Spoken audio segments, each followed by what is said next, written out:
તો નશાબંધીના કડક કાયદાના અલ્પેશ ઠાકોરની માંગ સામે હવે સરકાર બેકફૂટ પર આવી ગઈ છે। સરકારે કડક કાયદો લાવવાની તૈયારી બતાવી છે। આ માટે કાયદા નિષ્ણાતો સાથે ચર્ચા કરીને આગામી બજેટ સત્રમાં નશાબંધીનો નવો કાયદો લાવવાનું પણ જણાવ્યું હતું। ઠાકોર સેનાના 5 પ્રતિનિધિઓને બોલાવાયા હતા, જેમની સાથે કેબિનેટ પ્રધાન ભૂપેન્દ્રસિંહ ચુડાસમાએ વાતચીત કરી હતી। ઠાકોર સમાજના પ્રતિનિધિઓએ સરકારને તેમની માંગ સાથેનું એક આવેદન આપ્યું છે। ચુડાસમાએ દારૂબંધીનું કડકપણે અમલ કરવાની હૈયાધારણા પણ આપી છે।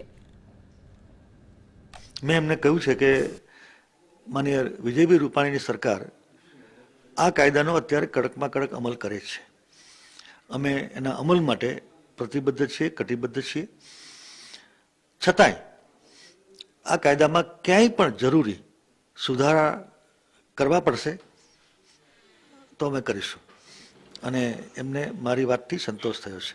આપણે અભ્યાસ વગરનો કાયદો નથી બનાવવો, અમારી દાનત છે, અમારી ઈચ્છા છે, પણ પાછળથી કોઈ રોક લગાવે એના કરતાં એમાં કાયદાકીય માર્ગદર્શન હેઠળ આમાં જે શક્ય અને અમલ કરી શકાય એવા જે સુધારા છે એ સુધારા અમે કાયદા વિભાગ દ્વારા માર્ગદર્શન મેળવીને પછી આવતી વિધાનસભામાં અમે એને બિલ દ્વારા સુધારા બિલ દ્વારા કરીશું। તો જો સ્વીકાર કર્યું છે તો સરકારના અમે વખાણ પણ કરશું।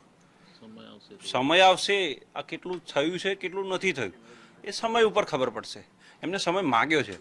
જિદ્દી વલણથી ગુજરાતના અમારા સમાજોનો કોઈ ફાયદો નહીં થાય। અમારી વાત ઉદારપણની છે।